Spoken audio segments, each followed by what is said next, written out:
என்றென்றும் நீயே பாபா. ஜெய் சாயிராம், ஜெய் ஜெய் சாயிராம். நம்ம சாயன்பர்கள் எல்லாரும் எப்படி இருக்கீங்க? எல்லாரும் நல்லா இருப்போம். என் அன்பு பிள்ளையே, உனக்கு வரும் கஷ்டங்கள் எல்லாம் உன்னை தாக்குவதற்காக, உன்னை காயப்படுத்துவதற்காக என்று நீ நினைக்கிறாய். அதுவெல்லாம் உன்னை காயப்படுத்துவதற்காக அல்ல, உன்னை அடுத்த கட்டத்திற்கு மேம்படுத்துவதற்காகத்தான் வருகிறது. இன்று இரவோடு உன் வந்த கஷ்டகாலமெல்லாம் ஒரு முடிவுக்கு வரப்போகிறது. நம்பிக்கை என் மேல் இருக்கிறதல்லவா? அப்படியென்றால் இது நிச்சயமாக நடக்கும். எந்த சூழ்நிலையிலும் உனக்கு தக்க சூழ்நிலையில் உதவி புரிந்தவர்களுக்கு, உனக்கு உதவி செய்தவர்களை எப்பொழுதும் உதாசீனம் செய்து விடாதே. உன்னை ஒருபோதும் கைவிடவே மாட்டேன். எது வந்தாலும் கலங்கி விடாதே. நான் எப்பொழுதும் உன்னை கைவிட்டு விடவே மாட்டேன். உனக்கு கஷ்டத்தை தருகின்ற நான் அதை தாங்கும் சக்தியையே உனக்கு நான் அளித்து கொடுப்பேன். உனக்கு பின்னால் அனைத்திற்கும் சாட்சியாக நான் இருந்து கொண்டிருக்கிறேன் என்பதை எப்பொழுதும் மறந்தே விடாதே. உன்னை ஒருபோதும் நான் கைவிட்டு விடவே மாட்டேன். நிச்சயமாக உன் வாழ்க்கையில் எல்லா காலங்களிலும் நான் இருந்து உன்னை ஆசிர்வதிப்பேன்.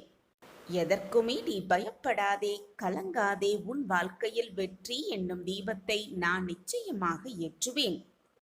நீ பார்க்கும் அனைத்துமாக, உன் உருவம் அனைத்திலுமாக உன் அப்பா நானிருந்து உன்னை ரட்சிப்பேன். அன்பு என்பது நாம் ஒருவரை நேசிப்பது மட்டுமல்ல, வெறுப்பு என்ற எதிர்மறையை மறந்துவிட்டு ஒருவரை நாம் நேசிக்க துவங்கினால் அதுதான் உண்மையான அன்பாகவே இருக்கும். உன்னால் முடிந்த அளவு மற்றவர்களுக்கு உதவி செய். தேவை என்று வருபவர்களிடம் உன்னால் முடிந்த அளவு என்ன முடியுமோ அதை அவர்களுக்கு கொடு. அந்த சமயம் அவர்கள் மனதில் ஒரு நிம்மதியும் சந்தோஷமும் தோன்றுமல்லவா? அந்த சந்தோஷம்தான் உன் வாழ்வில் உன்னை மேலும் மேலும் வெற்றியடைய செய்யும். உன்னை என் பாதையில் இழுத்தது நானே. பிறகு ஏன் இந்த அழுகையும் கலக்கமும்? என் பாதையில் நீ பயணிக்க வேண்டும் என்ற தருவாயிலே உனக்கான சோதனை காலம் ஆரம்பித்து விட்டது என்பதை புரிந்து கொள். இதில் ஒவ்வொரு கணமும் உன்னுடைய நம்பிக்கையை நான் சோதித்து கொண்டே இருப்பேன். அது உனக்கு கஷ்டத்தை தருவதற்கோ வேதனையை தருவதற்கோ அல்ல. வாழ்க்கையின் பக்குவத்தையும் ஆன்மீகத்தின் மகத்துவத்தையும் நீ அறிய வேண்டும் என்பதற்காகத்தான் அந்த கஷ்டம். என் உயிராய் இருக்கும் என் இதய துடிப்பே, என் குழந்தையாகிய நீதான். உன் தாயாக தகப்பனாக அனைத்துமாக இருந்து நான் உனக்கு துணையிருப்பேன். கவலையே படாதே. உன் வாழ்வில் ஒளியை நான் ஏற்றி வைப்பேன், விளக்கேற்றி விட்டேன். இனி உனது வாழ்வு எல்லாமே உனக்கு சந்தோஷமாகவே இருக்கும். உன் பிரச்சனை எதுவானாலும் அதற்கு என்னிடம் தீர்வு இருக்கிறது. என்னிடம் தீர்வை வைத்துக்கொண்டு உன் பிரச்சனைக்கான தீர்வை வேறு எங்கோ போய் தேடி அலைந்தால் நான் என்னதான் செய்ய முடியும்? நான் அனைத்திற்கும் சாட்சியாக இருந்து கொண்டிருக்கிறேன். பிரச்சனை என்று ஒன்று வந்தால் அதற்கு தீர்வு என்று ஒன்று நிச்சயம் இருக்கும் தானே? தீர்வே இல்லாத பிரச்சனையை இறைவன் உருவாக்குவதே இல்லை. தீர்வே இல்லாத பிரச்சனை உனக்கு வந்திருக்கிறது என்று நீ நினைத்தால் அது பிரச்சனையே இல்லை குழந்தையே. நீ எப்படி மற்றவர்களை நேசிக்கிறாயோ அதன் பொருட்டுத்தான் உன் உறவுகளும் உன்னை சுற்றி இருப்பவர்களும் உன்னிடம் வந்து சேர்வார்கள், உனக்கு அமையவும் செய்வார்கள். பேதமே இன்றி மற்றவர்களை நேசிக்க கற்றுக்கொள். அது உன்னால் முடியாத சூழ்நிலையின் போது வெறுக்க மட்டும் நினைத்து விடாதே, கலங்கி விடாதே. உன் தந்தை எப்பொழுதும் உன்னுடன் தான் இருந்து கொண்டிருக்கிறேன். 1000 அறிவுரைகளை விட ஒரு அனுபவம் மிக சிறந்த பாடத்தை கற்றுத்தரும். ஒருவர் ஒருவரை ஏமாற்றி 1000 வழிகளை தேர்வு செய்யலாம், 1000 முறைகளை கற்றுக்கொள்ளலாம், 1000 பொருட்களை சேர்த்து கொள்ளலாம். ஆனால் விதியை யாருமே ஏமாற்ற முடியாது. விதியை அனுபவித்துதான் ஆக வேண்டும். கர்மாவை அனைவரும் கழித்தேதான் ஆக வேண்டும். யாருமே விதியை ஏமாற்றி ஆயுளை பெருக்கிக் கொள்ள முடியாது, உயர்த்தி கொள்ளவும் முடியாது. இதுதான் வாழ்க்கையின் நியதியும் கூட. முயன்று கொண்டே இரு. எது வந்தாலும் மனதை விட்டுவிடாமல் முயன்று கொண்டே இரு. உன்னுடைய முயற்சியை பார்த்து வெற்றியே உன்னை தேடி வரும். உன்னை தேடி வந்து வெற்றி உன் கைகளில் வந்து சேரும். உன்னுடைய இலக்கை நோக்கி போய்க்கொண்டே இரு. உன்னுடைய சோர்வில்லா மனதை பார்த்து அந்த வெற்றியே உன்னை தேடி வரும். அந்த வெற்றி காலமே உன்னை சூழ்ந்து நிற்கும். எப்பொழுதும் சர்வ நிச்சயமாக நீ பிரார்த்தனை செய்தாலும் செய்யாவிட்டாலும் உன்னை சிக்கலிலிருந்து காப்பாற்ற நான் வருவேன் என் பிள்ளையே. மாற்றம் வரும் சமயத்தில் கவலை கொள்ளாதே. ஏனென்றால் அது உன் வெற்றிக்கான மாற்றங்களாகவும் இருக்கலாம். எனவே மனதை எப்பொழுதும் நிதானமாக வைத்துக்கொள், நிம்மதியாக வைத்துக்கொள். நீ நிம்மதியாக இருக்கும் பொழுதுதான் உன் மனதில் வெற்றிக்கான எப்படி வெற்றி பெற வேண்டும், எப்படி வாழ்க்கையை வாழ வேண்டும், வெற்றி அடைவதற்கான வழியை தேர்ந்தெடுக்க வேண்டும் என்ற பல சிந்தனைகள் உன் மனதில் எழும். அதை விட்டுவிட்டு எப்பொழுதுமே போராட்டமே வாழ்க்கை என்று நினைத்து கொண்டிருந்தால் உன் வாழ்க்கையில் எந்த நிம்மதியும் எந்த வெற்றியும் உன்னை சூழாது, நெருங்கவும் நெருங்காது. எது வந்தாலும் நம்பிக்கையோடு எதிர்த்து நின்று போராட கற்றுக்கொள். நீ நினைப்பதற்கு மேலாக உன் வாழ்க்கையில் எல்லாமே நடக்கும். இப்பொழுதும் நீ கலங்கிக் கொண்டிருக்கிறாய் என்பது எனக்கு நன்றாகவே தெரியும். ஆனால் உன்னுடைய இந்த நிலைமை தலைகீழாக மாறப்போகிறது. இன்றே ஒரு மிகப்பெரிய திருப்பம் உன் வாழ்வில் நிகழத்தான் போகிறது. நம்ம சாயன்பர்கள் எல்லாரும் எப்படி இருக்கீங்க? எல்லாரும் நல்லா இருப்போம். ஓம் சாயிராம். இப்பொழுது எதை நினைத்து நீ பயந்து கொண்டிருக்கிறாயோ, வேதனைப்பட்டு கொண்டிருக்கிறாயோ, வருத்தப்பட்டு கொண்டிருக்கிறாயோ, அது தவிடு பொடியாக மாறப்போகிறது. நமக்கான காலம் மாறிவிடுமோ, நமக்கான காலம் நம்மை விட்டு சென்று விடுமோ என்று நீ பயப்படுவது எனக்கு புரியாமல் இல்லை. உனக்காக படைக்கப்பட்டது நிச்சயமாக உனக்கு சேராமல் வேறு யாருக்கு செல்லும்?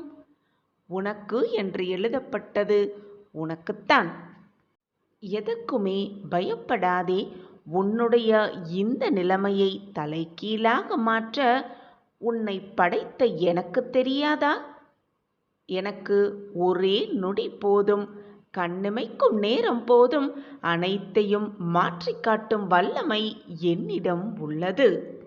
உன்னை கலங்க வைப்பது, கண்ணீர் சிந்த வைப்பது, உன்னை உனக்கே யார் என்று புரிய வைப்பதற்காகவும் உன் வாழ்க்கையை பற்றிய ரகசியத்தை உனக்கு புரிய வைப்பதற்குமாகத்தான் தவிர உன்னை வேண்டுமென்றே கண்ணீர் சிந்த வேண்டும் என்ற நோக்கத்தோடு உன் சாயப்பா செய்யவில்லை என் பிள்ளையே.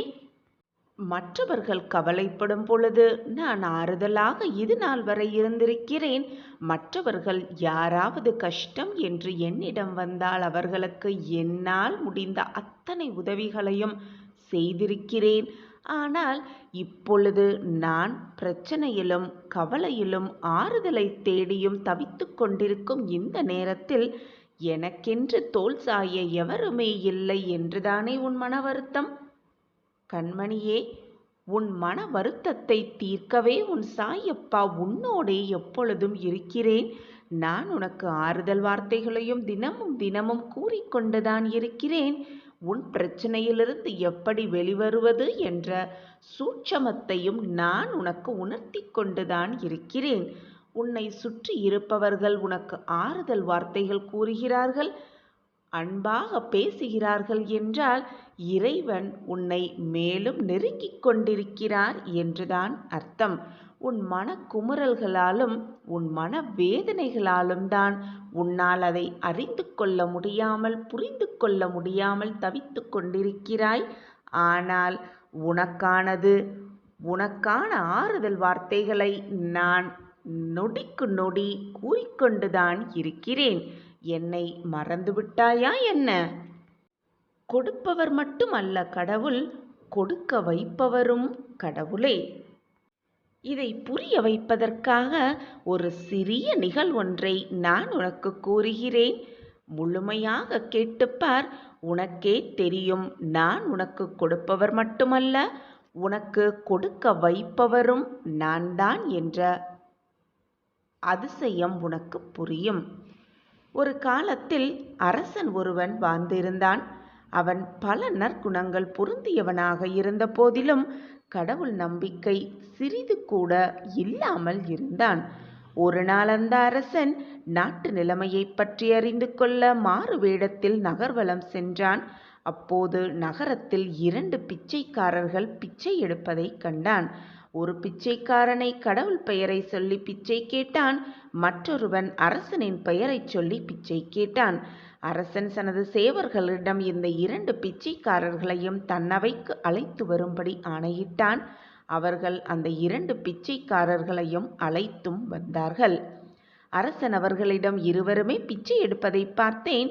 ஒருவர் கடவுள் பெயரை சொல்லியும் மற்றொருவர் அரசின் பெயரை சொல்லியும் பிச்சை எடுத்த காரணம் என்ன என்று கேட்டான். அதற்கு கடவுள், நம்பிக்கை கொண்ட பிச்சைக்காரன், அரசே, இந்த உலகம் முழுவதையும் காப்பவன் இறைவன்தான். இறைவனின் அருளால் மட்டுமே ஒருவன் செல்வந்தனாக மாற முடியும்.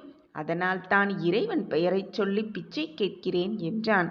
மற்றொருவன், அரசே, இறைவன் கண்ணுக்கு தெரியாதவன். ஆனால் கண்ணுக்கு தெரிந்த விஷயம் அரசன் மட்டுமே. அரசனால் மட்டுமே ஒருவன் செல்வம் பெற முடியும். அதனால்தான் அரசன் பெயரை சொல்லி பிச்சை கேட்கிறேன் என்றானாம். அரசர் இருவரையும் அனுப்பிவிட்டு தன் அமைச்சரிடம் இது பற்றி ஆலோசித்தார். அமைச்சர் அரசனிடம், அரசே, முதல் பிச்சைக்காரன் சொன்னதுதான் சரி. இறைவன் அருள் இருந்தால்தான் அந்த உதவியை பெற முடியும் என்றாராம். அரசனும், இறைவன் அருளா அல்லது அரசனின் அருளா என்று சோதிக்க பார்க்க தீர்மானித்தார். சில நாட்களில் அந்நாட்டிலுள்ள கோயில் திருவிழா ஒன்று நடைபெற்றது. அன்று அரசனும் குடிமக்கள்கள் சில பரிசுகளை அளிக்கப் போவதாக அறிவித்தார். பரிசினை பெற குடிமக்கள் அனைவரும் வந்தனர்.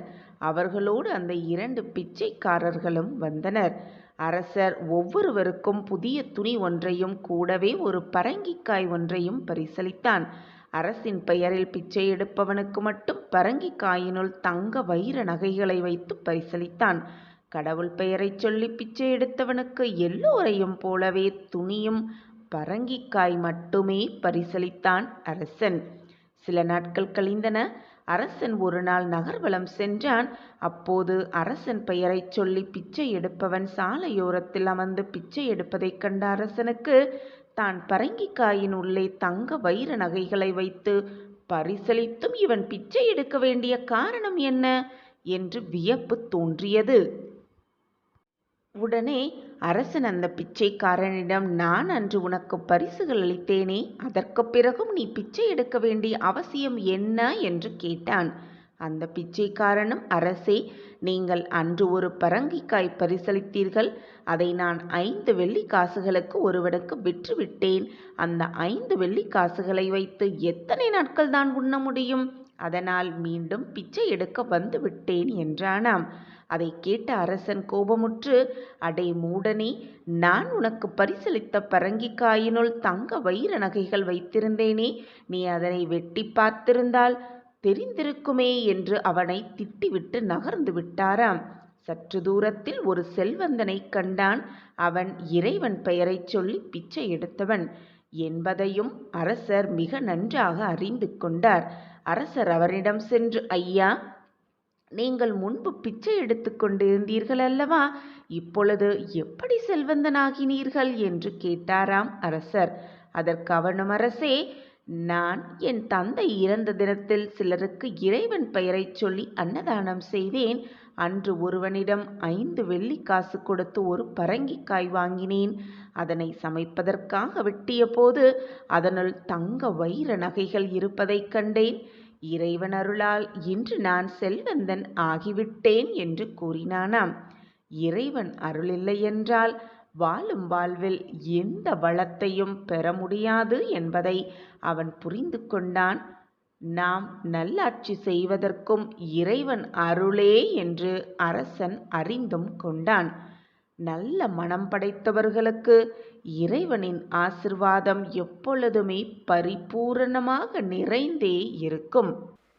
உன்னுடைய கவலைகளையெல்லாம் தூக்கி எறிந்துவிடு. எது வந்தாலும் நம்பிக்கையோடும் விடாமுயற்சியோடும் தடைகளையெல்லாம் தகர்த்து எறியப்பார். அப்பொழுதுதான் வெற்றி என்னும் படிகட்டில் நீ கொஞ்சம் கொஞ்சமாக ஏறுவதை நீயே உணர்ந்து கொள்வாய். அதை உணர்ந்து கொள்ளும் நேரத்தையும் நான் உனக்கு ஏற்படுத்துவேன். நீ இழந்ததை நினைத்து நினைத்து வருந்திக் கொண்டே இருந்தால் இழப்பதையும் உன்னிடம் இப்பொழுது இருப்பதையும் இழந்து விடுவாய். இருப்பதை நினைத்து மகிழ்ச்சியோடு வாழ பழகிக்கொள். இழந்தது, உன்னை விட்டு விலகி சென்றது எல்லாம் மீண்டு வரும், உன்னிடமே மீண்டு வரும். நான் இருக்கும் வரை நீ எதற்குமே கலங்காதே. என்னுடைய ஆசிர்வாதம் எப்பொழுதுமே என் பிரியமான குழந்தைக்கு உண்டு. நான் உன்னை எப்பொழுதும் கைவிட்டு விடமாட்டேன். எனது ஆசிர்வாதத்தால் நீ எப்பொழுதும் பாராட்டப்படுவாய். உன் வேதனை வேண்டுமானால் பலரை சிரிக்க வைக்கலாம். ஆனால் உன் சிரிப்பு ஒருவரை கூட வேதனைப்படுத்தவே கூடாது என்பதை முதலில் மனதில் நிறுத்திக்கொள். உன்னுடைய துயரங்கள், கஷ்டங்கள், வேதனைகள், கடன் சுமைகள், உன்னுடைய நோய் நொடிகள் எல்லாம் உன்னை விட்டு விலகிவிடும். உனது நிழலாக உன் அப்பா இருக்கும் வரை எதற்குமே நீ கலங்கக்கூடாது. உன்னுடைய வேதனையை நான் குறைப்பேன் சர்வ நிச்சயமாக. மனதில் நம்பிக்கையோடு இரு. நீ மகிழ்ச்சியாக இருப்பதை பார்ப்பதற்காகவே உன்னுடைய அம்மா அப்பாவாகிய இந்த சாயி எப்பொழுதுமே காத்து கொண்டிருக்கிறேன். எப்பொழுதுமே நான் உன்னை கைவிட்டு விடவே மாட்டேன். உன் எண்ணங்கள் எல்லாம் நிச்சயமாக நிறைவேறும். எதற்குமே நீ கலங்காதே. நீ வேண்டிய அனைத்தும் கண்டிப்பாக நிறைவேறும். நான் அதை நிறைவேற்றியே காட்டுவேன். நீ விரும்பிய வாழ்வை வாழப்போகிறாய். உன்னோடு நான் இருப்பதாய் உணர்ந்து கொள்ளும் நேரமும் உனக்கு நெருங்கிவிட்டது. எந்த சூழ்நிலையிலும் நான் உன்னை கைவிட மாட்டேன் என்ற நம்பிக்கை உன் மனதில் இருந்தால் போதும். நீ எதிர்பார்க்காததையும் எதிர்பாராத நேரத்தில் உன்னிடம் கொண்டு வந்து நான் சேர்ப்பேன். சர்வ நிச்சயமாக இது உன் சாயப்பாவின் சத்திய வாக்கேதான். என் வாக்கு என்றாவது பொய்த்ததுண்டா? நிச்சயமாக பொய்த்ததே இல்லை. எது உன்னிடம் நிலைக்கும் என்று நீ நினைக்கிறாயோ அதுதான் முதலில் உன்னை விட்டு விலகி போகும். எதுவுமே யாருக்கும் எங்குமே நிரந்தரமே இல்லை என்பதுதான் நிதர்சனமான உண்மை. மனதில் வேதனை அதிகமாகிவிட்டால் பலம் கூற ஊர் காலகட்டத்தில் வலுவாகி மாறிவிடும். உன் மீது தவறு இருக்கும் பட்சத்தில் அடுத்தவரின் மீது கோபம் கொள்ளாதே. பிடித்தவரிடம் அன்பை வெளிப்படுத்த தேவையே இல்லை. உணர செய்தாலே போதும். அந்த அன்பு மிக சுலபமாக அவர்களுக்கு காட்டிவிடும். இயன்றதை இயலாதவருக்கு கொடுத்து உதவுதே இறை தொண்டை விட இன்றியமையாதது ஆகும்.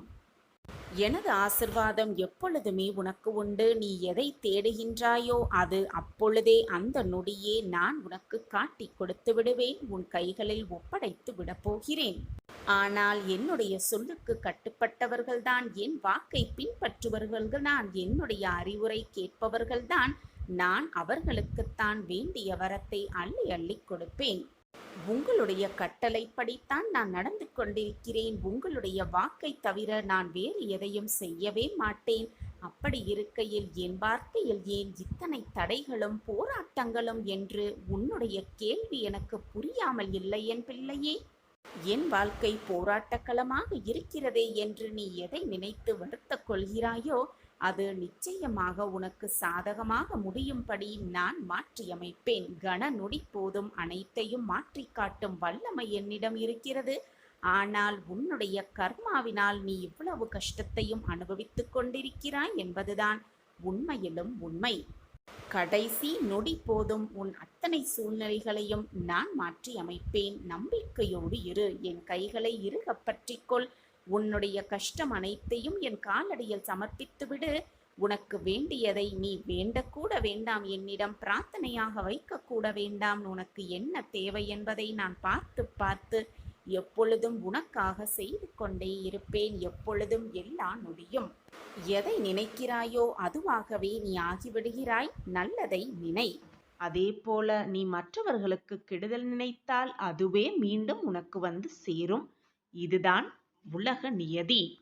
அப்படித்தான் உன் வாழ்க்கை எப்படி செல்ல வேண்டும், எப்படி இருக்க வேண்டும் என்று உன்னுடைய எண்ணம் வழியாகவும் உன்னுடைய செயல்கள் வழியாகவும் உன் வாழ்க்கையை நீயே தீர்மானம் செய்து விடுகிறாய் என் பிள்ளையே. மிக மோசமான மனிதர்கள் வாழ்ந்து கொண்டிருக்கும் மத்தியில் நாம் இருக்கும் பொழுது நம்மை பற்றி சுற்றி இருப்பவர்கள் என்ன யோசிக்கிறார்கள், என்ன பேசுகிறார்கள் என்பதை காதில் வாங்கி கொண்டால் வீணாக மனம்தான் வேதனைப்படும். வாழ்க்கையை சரிவர ஓட்ட முடியாது குழந்தையே. எனவே உன் மனதிற்கு எது சரி என்று படுகிறதோ அதை மட்டும் நீ செய்து கொண்டே இரு. உன்னை சுற்றி இருப்பவர்கள் என்ன நினைப்பார்கள், என்ன யோசிப்பார்கள், என்ன பேசுவார்கள் என்றெல்லாம் நினைத்து கொண்டிருந்தால் அடுத்த அடி கூட உன் வாழ்வில் நீ எடுத்து வைக்கவே முடியாது. 1000 பேசட்டும், 1000 பேசி இருக்கட்டும், எது வேணாலும் நடக்கட்டும். அவர்களுக்கு ஒரு வேலை நடக்க வேண்டும் என்றால் உன்னை தலையில் வைத்து கொண்டாடுவார்கள். அதுவே அந்த வேலை முடிந்துவிட்டால் உடனே உன்னை கீழே தள்ளி விடுவார்கள். இதுதான் உலக நியதியும் கூட, இந்த உலகத்தில் வாழும் மனிதர்களின் மனோபாவமும் கூட. உன்னைப் போல் உன்னை சுற்றி இருப்பவர்கள் அனைவரையும் சரிசமமாக எண்ணிவிடாதே. அனைவரையும் நல்லவர்களாகவே எண்ணிவிடாதே. நமக்கு எப்படி நல்ல பயன் நடக்கும் என்று தெரியாது. ஆனால் எப்படியும் நடக்கும் என்று நம்பலாம். நம்பிக்கைதான் வாழ்க்கை. எதையும் இலகுவாக நம்புவது சிலரின் இயல்பு.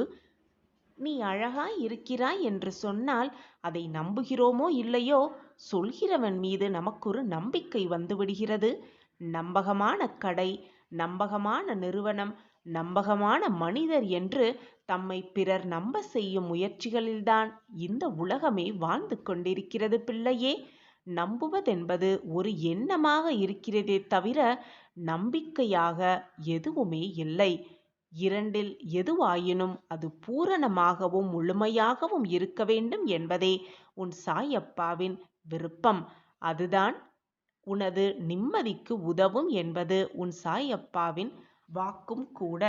அவற்றோடு சந்தேகமும் சேர்ந்து பயணிக்கவே கூடாது. நம்பிக்கையோடு சந்தேகம் பயணித்தால் வீண் மன உளைச்சல்தான் உண்டாகும். நம்புவது உன்னை சார்ந்தவர்கள் மீதான உனது எண்ணம். அந்த எண்ணம் வளர்ந்து திட நம்பிக்கையாக திகழ வேண்டும். அப்பொழுதுதான் அது நம்பிக்கையாகவே மாறிவிடும். நம்புவதும் நம்பிக்கையும் மானுட மேன்மையின் அடையாளங்கள்தான் குழந்தையே. ஒருவர் உனக்கு செய்யும் தவறு, அதனால் நீ எவ்வளவு வருத்தப்படுகிறாயோ அதைதான் நீ மற்றவர்களுக்கு செய்யும் பொழுது அவர்களும் இப்படி வேதனைப்படுவார்கள் என்பதை புரிந்து கொள் என் பிரியமே. இந்த உலகம் நம்மை பற்றி, உன்னை பற்றி என்ன பேசுகிறது என்பதை பற்றி கவலையே படக்கூடாது. உன்னை சுற்றி இருப்பவர்கள் உன்னை பற்றி என்ன பேசுவார்கள் என்ற எண்ணமே உன் மனதில் எழக்கூடாது. நம் மனது நம்மை பற்றி என்ன யோசிக்கிறது, நம்மை பற்றி என்ன பேசுகிறது என்பதை மட்டும் சிந்தித்தாலே போதும். சரியான வழியில் நாம் பயணத்தை மேற்கொள்ளலாம். கிடைத்திருக்கும் இந்த பொக்கிஷமான வாழ்க்கையில், கொஞ்ச கால வாழ்க்கையில் போட்டி, பொறாமை, துன்பம், விரக்தி, கோபம், வெறுப்பு இப்படி அனைத்தையும் போட்டு குழப்பிக்கொண்டு உன் வாழ்க்கையை நீ வீணடித்து கொண்டிருக்கிறாய் குழந்தையே. கிடைத்திருக்கும் இந்த பொக்கிஷமான வாழ்க்கையில் எவ்வளவு சாதிக்க முடியும் என்ற சிந்தனை செய். என்ன சாதிக்கலாம் என்பதை சிந்தனை செய்.